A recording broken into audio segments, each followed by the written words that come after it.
Aku pernah memiliki hutang ratusan juta rupiah. Begitu juga dengan cicilan. Aku pernah memiliki cicilan hingga puluhan juta setiap bulannya yang wajib dibayarkan di setiap bulan. Dan alhamdulillah sampai saat ini nol cicilan. Aku tidak memiliki cicilan apapun. Berdasarkan pengalaman itu dan beberapa ilmu yang aku pelajari, ada beberapa hal yang dapat membantu kita dalam melewati permasalahan hutang hingga akhirnya dapat melunasi semua hutang-hutang yang kita miliki. Simak video ini sampai habis.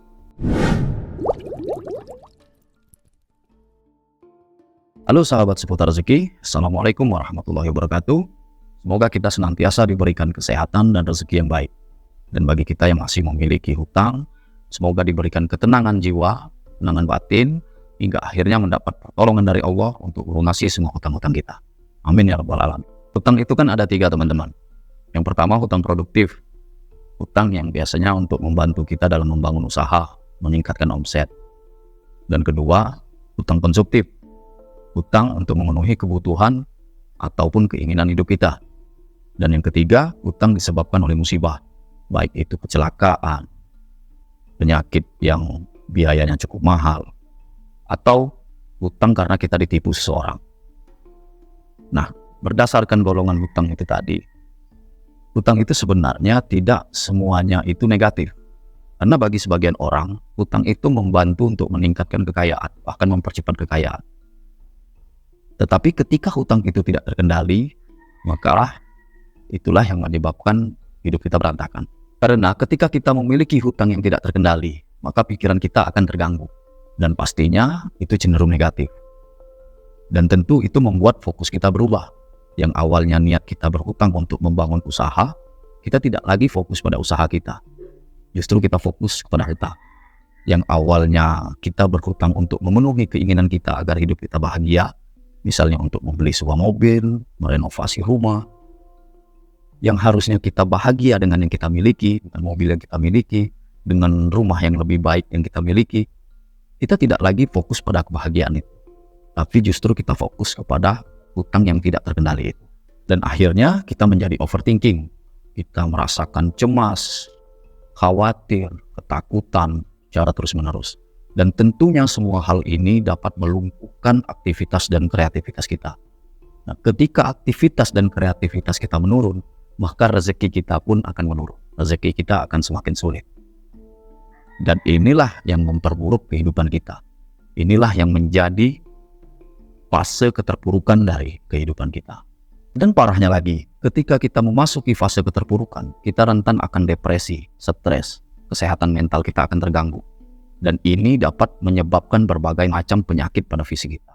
Makanya sebelum kehidupanmu berdampak semakin buruk karena berhutang, maka lakukan hal-hal berikut.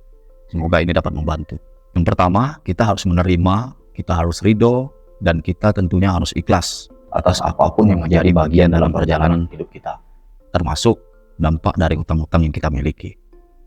Kalau kamu berhutang untuk sesuatu yang produktif, membangun usaha, atau mengembangkan omset usaha, tetapi ternyata gagal, kita harus terima bahwasanya itulah yang menjadi realitas saat ini. Kita harus menerima bahwa apa yang kita usahakan tidak sesuai harapan. Jangan justru kita menyalahkan keadaan, menyalahkan orang lain, menyalahkan partner bisnis, menyalahkan klien, menyalahkan kondisi ekonomi global, menyalahkan pemerintah. Singkirkan semua itu. Kita terima dulu. Kita terima dengan lapang dada bahwa inilah yang menjadi bagian dalam perjalanan hidup kita. Apalagi kalau kita berhutang karena suatu yang konsumtif. Untuk memenuhi nafsu dan ego kita. Misalnya berhutang untuk membeli mobil, untuk mengganti motor, untuk membangun rumah lebih besar dan lebih mewah lagi. Kita harus menerima konsekuensinya. Karena itu adalah pilihan yang kita ambil. Dan bagi kamu yang memiliki hutang karena sebuah musibah, misalnya sebuah kecelakaan, atau karena ditipu orang, kita tetap juga harus menerima, kita juga harus ikhlas, harus ridho, karena ini adalah ketetapan dari Tuhan yang Maha Kuasa atas kehidupan kita. Jadi intinya dalam berhutang kita harus terima dulu apapun penyebab dari hutang itu. Jangan sampai menyalahkan siapapun. Ketika kita sudah menerima, misalnya hutang itu adalah dari kesalahan atau perbuatan kita sendiri, maka yang harus kita lakukan berikutnya adalah bertobat. Kita sadari apa yang sudah kita perbuat di masa lalu, bagaimana cara kita mengambil keputusan, bagaimana cara kita bertindak, atau bagaimana kita memberi makan ego kita sendiri, kita memenuhi nafsu kita yang sebenarnya kita belum mampu. Bertobatlah dari semua itu. Bertobat dengan sungguh-sungguh. Apalagi kalau hutang kita, hutang yang bersumber dari suatu yang haram. Maka beresin ini dulu. Bertobatlah sungguh-sungguh, mohon ampun dengan Tuhan, mohon ampun dengan Allah Subhanahu wa taala, dan benar-benar tidak mengulangi apa yang sudah kita perbuat di masa lalu. Jangan justru kita menambah hutang yang baru untuk menutupi hutang yang lama. Karena itu tidak akan ada habisnya. Lalu yang ketiga yaitu kita harus memiliki niat yang kuat dalam melunasi hutang. Kita harus meniatkan, bukan hanya sekadar memiliki keinginan. Jadi niat itu disertai dengan tindakan, beda dengan hanya sekedar keinginan. Karena kalau kita cuma ingin melunasi hutang, tentu ketika kita memiliki uang lebih, kita masih memikirkan hal-hal lain di luar hutang itu. Misalnya masih saja ingin membeli pakaian baru, mengganti sepatu yang baru, padahal kita masih memiliki hutang. Nah, beda halnya ketika kita memiliki niat yang disertai dengan tindakan. Ketika kita sudah memenuhi kebutuhan pokok kehidupan kita sehari-hari, berapapun lebihnya wajib kita sisihkan. Misalnya kita siapkan suatu kotak khusus, suatu tempat yang khusus untuk melunasi hutang-hutang kita. Meskipun yang kita sisihkan itu gapnya terlalu jauh dengan hutang kita miliki. Misalnya dalam kebutuhan pokok kita setiap bulan kita dapat menyisihkan hanya 100.000, 200.000, sedangkan hutang kita sampai ratusan juta. Tetap saja lakukan itu. Tetaplah niatkan, meskipun hanya 100.000 yang kita sisihkan. Kita jangan pernah memakai matematika kita sendiri. Ketika niat itu sudah hadir, ketika tindakan itu sudah kita lakukan, maka percayalah pertolongan Allah akan datang. Dan matematika Allah tidak bisa kita jangkau dengan logika kita sendiri. Karena kalau kita menggunakan logika kita, tentunya 100.000 yang kita sisihkan dalam 1 tahun kita hanya mendapatkan uang 1.200.000 rupiah. Dan misalnya hutang kita sampai ratusan juta, tentu kita membutuhkan ratusan tahun untuk melunasi hutang-hutang itu. Nah, itulah matematika kita. Sedangkan matematika Allah jauh lebih baik, jauh lebih indah, dan bahkan ajaib. Lalu yang keempat, kita harus memiliki rasa sabar. Jangan terburu-buru. Sabar saja, lewati semuanya itu dengan tenang, dengan hati yang lapang. Karena dengan ketenangan jiwa, dengan hati yang lapang, tentu kita dapat melakukan aktivitas kita dengan baik. Kita dapat berpikir jernih untuk mencari rezeki yang lebih baik, untuk melunasi semua hutang-hutang kita. Dan hal yang kelima, ini yang harus kita miliki juga, yaitu sangka baik dengan Allah. Kita harus husnuzon, kita harus berprasangka baik, bahwasanya Allah pasti menolong kita. Allah pasti memberikan jalan keluar untuk kita melunasi hutang-hutang itu. Dan yang keenam, rela berkorban. Jangan sampai kita takut kehilangan yang sudah kita miliki. Kita takut melepaskan apa yang sudah kita nikmati selama ini. Karena percuma kita memiliki semua itu, tapi pikiran kita selalu diliputi dengan rasa yang tidak nyaman, rasa yang tidak bahagia. Kita terpenjara oleh pikiran-pikiran depresi, stres, tekanan-tekanan orang yang menagih hutang. Kita juga tentunya tidak dapat menikmati semua yang kita miliki. Jadi kita harus rela berkorban, kita jual aset-aset yang kita miliki untuk menutupi sebagian atau bahkan semua hutang-hutang yang kita miliki.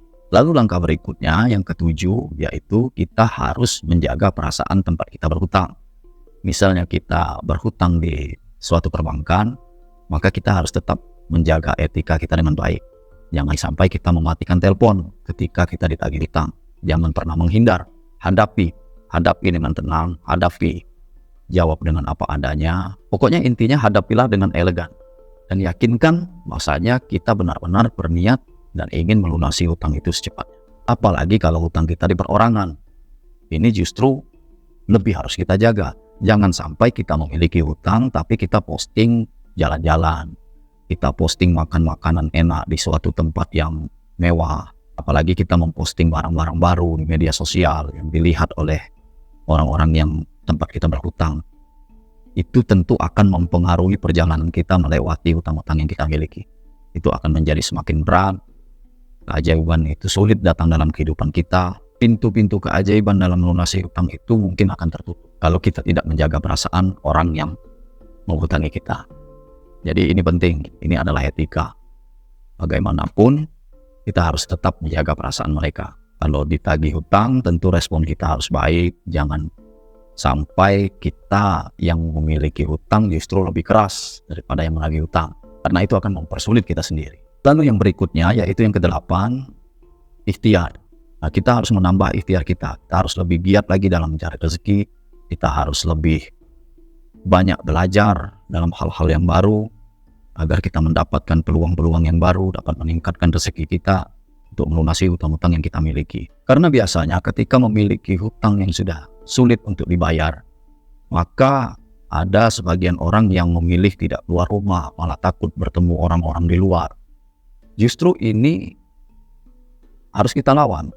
Kita harus berani untuk tetap beraktivitas. Justru kita memperluas lagi silaturahmi kita. Jangan sampai ini membuat kita menjadi mengurung diri. Karena bagaimana rezeki akan datang, bagaimana pintu akan terbuka ketika kita hanya mengurung diri di dalam rumah, ketika kita membatasi hidup kita dari kehidupan di luar. Dan ini adalah salah satu poin yang paling penting, karena kita harus memiliki ikhtiar yang maksimal. Niat yang di awal tadi kita aplikasikan dengan ikhtiar yang sungguh-sungguh, ikhtiar yang lebih keras lagi. Nah, lalu berikutnya yang ke-9, kita harus mengendalikan pikiran kita. Kita harus merubah fokus kita dari yang awalnya fokus hanya pada hutang yang tidak terbayar, kita alihkan kepada aktivitas atau kreativitas yang kita miliki. Kita fokus pada usaha kita, fokus pada pekerjaan kita, fokus pada peluang-peluang yang muncul. Jangan kita hanya terpaku pada hutang ini, karena ini dapat melemahkan semua ide-ide atau kreativitas yang kita miliki. Makanya kita harus berusaha semaksimal mungkin merubah fokus kita. Jangan fokus pada hutang. Fokuslah pada hal-hal yang positif. Dan yang ke-10, yang terakhir, percayalah, ini semua akan kita lewati. It will pass. Ini semua pasti lewat. Dan ini bukanlah akhir dari perjalanan hidup kita. Maka dari itu, berhentilah untuk depresi, berhentilah untuk mengurung diri, berhentilah untuk bersedih hati, mulailah rasakan kebahagiaan di sekitar kita. Rasakan dari hal-hal yang terkecil. Dari kita bangun tidur memiliki tubuh yang sehat, kita memiliki keluarga yang luar biasa menyayangi kita, yang mendukung kita. Fokuslah pada hal-hal itu. Dan itu akan membantu pikiran kita lebih tercerahkan, ide-ide atau peluang-peluang itu akan mudah atau peka kita terima. Dan tentunya dengan semua hal itu, keajaiban akan datang. Dan tentunya dengan semua itulah nantinya akan menghadirkan solusi-solusi atas permasalahan yang kita miliki, yaitu hutang. Jadi itulah 10 hal yang harus kita lakukan ketika kita memiliki permasalahan hutang. Semoga ini dapat membantu, semoga semua hutang yang kita miliki dapat pertolongan dari Allah untuk dilunaskan segera. Semoga dengan adanya video ini minimal dapat meringankan pikiran kita, dapat merubah fokus kita dari awalnya fokus berhutang menjadi semangat untuk beraktivitas kembali, semangat untuk berikhtiar kembali. Karena yakinlah semua ini akan lewat. Dan pasti kita akan menuju fase kehidupan yang lain, yaitu fase bebas finansial dan pastinya dengan penuh kebahagiaan. Terima kasih sudah menyimak video ini. Sekali lagi aku doakan semoga lunas. Assalamualaikum.